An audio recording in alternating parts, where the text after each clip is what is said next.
नमस्कार। कहा जाता है कि दक्षिण दिशा में पैर करके नहीं सोना चाहिए। यह बात सभी जानते हैं, लेकिन सवाल यह है, क्या इसका कोई स्वास्थ्य पर असर होता है? और इसका जवाब पक्के तौर पर दिया जा सकता है। इसके लिए हमने इस विषय को चर्चा के लिए लिया है। इसके लिए फिजिक्स में एक आम प्रयोग बताया गया है। आइए इस चर्चा में उसका इस्तेमाल करते हैं। इसमें कहा गया है कि उदाहरण के लिए अगर हम एक सुई को एक सिरे से दूसरे सिरे तक कई बार चुंबक की मदद से खींचते हैं, तो इस सुई में चुंबक पैदा होता है। चुंबक असल में क्या है? एक तरफ नेगेटिव हिस्सा है और एक तरफ पॉजिटिव हिस्सा। अगर हम उस सुई को लटका दें, तो उसका उत्तर दक्षिण इस तरह से निश्चित हो जाता है।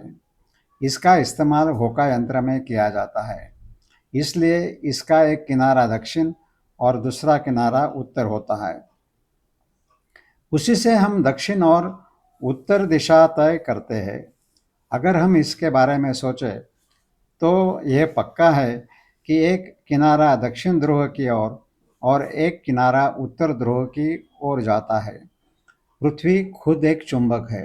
पृथ्वी के दक्षिण और उत्तर ध्रुव एक दूसरे के विरोध बाजू में हैं। अब अगर हम अपने शरीर के बारे में सोचें, तो हम ये पता लगा सकते हैं कि शरीर का कौन सा हिस्सा कौन सा चुंबक है।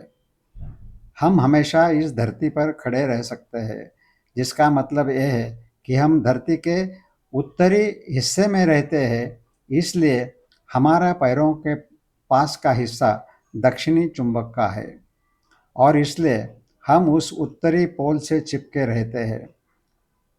अब अगर हम सोते समय अपने पैर दक्षिण की ओर यानी दक्षिण पोल की ओर रखते हैं, तो दक्षिणी पोल फिर से दक्षिणी पोल के चुंबकीय क्षेत्र के खिलाफ काम करता है और इस वजह से शरीर में सामान्य स्थिति बिगड़ जाती है। और जब पैर दक्षिण की ओर रखे जाते हैं, तो उसी पोल के खिलाफ स्थिति बन जाती है और इस वजह से शरीर में मौजूद चुंबक फील्ड बदल जाता है और उसमें असंतुलन पैदा हो जाता है और इसका असर हमारे शरीर में मौजूद लौह तत्वों पर पड़ता है। इसकी बनावट फिर से बदल जा सकती है और व्यक्ति धीरे धीरे बेचैन हो सकता है। इससे कई तरह से असमतुलता या मानसिक असंतुलन हो सकता है और इनमें बीमारियों में बड़ी हानि हो सकती है। इसे रोकने के लिए कहा जाता है कि दक्षिण की ओर पैर करके बिल्कुल नहीं सोना चाहिए। इसमें एक भारतीय विज्ञान है और जिन भारतीय दार्शनिकों ने फिजिक्स के ऐसे सिस्टम के बिना भी इस बात की खोज की, उन्हें सच में सबसे महान महर्षि या शिक्षक कहा जा सकता है। इसमें कोई शक नहीं। इसके लिए हम एक बार फिर भारतीय दर्शन को सम्मान के साथ देखना चाहिए। धन्यवाद।